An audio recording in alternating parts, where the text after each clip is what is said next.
You're looking at someone's eyes, you suddenly realize. Now, so you're coupling the psychologist, the knowledge, with the intuitive and with the astrology. Right. So you're marrying three disciplines there. Yes, but the thing is, I have to say this with all due respect. Don't you love those words? That's a politically correct expression you hear everywhere. But in all due respect to people that do pure astrology, I think astrology in of itself is boring.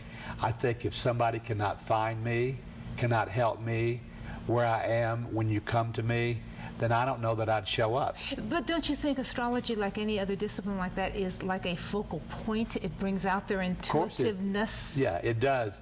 But you know, there are a lot of people who, like a lot of doctors, you know, they can only quote what they learned in medical school and they can't really learn from the patient.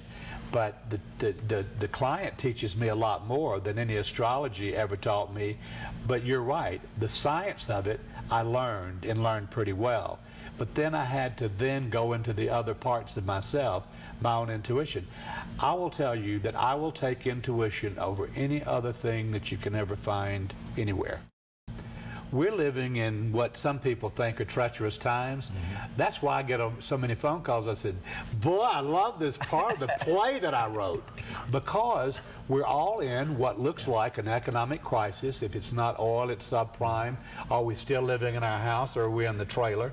You know, and what I say, yippity-doo-dah. You know what? I'm learning how to add. You know, I know you have Virgo rising, and it's all opposing me, you know, and so I had to learn how to add. Yeah. And Scott said, you know what? At your age, you should learn how to get 2 and 2 and pay the bank on time instead of the office doing it for you. And the thing is, I'm learning to do with less by having more of me in the mix. You know, I have a woman, a lot of women, who came to me recently, and she said, my mama, she was a clone between Mata Hari and Lucretia Borgia. And I said, oh, really? I'm so glad you're exposing yourself. She said, I'm talking about my mama. And I said, honey, anything that your mama's got, you stole it. And so, you know, she had those same qualities and characteristics. So I just thought it was fun. Because, you know, when we were kids, you know, Snow White, the witch looks, mirror, mirror on the wall. Yeah. Well, I kind of do that with people. I say, mirror, mirror, here's what you got, because I make you talk about your parents. That's why sometimes we will meet someone that we say we maybe dislike. Sometimes we see ourselves in that We see person. ourselves. Yeah. The third one you want to talk about?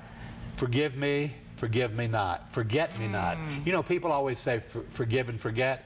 I say forgive me and forget me not, because I want you to remember the process of getting to forgiveness. And I tell you, in the 45 years of my career, forgiveness is the hardest thing that people do, and it brings the greatest joy into their lives. And so I say, make them forget me nots.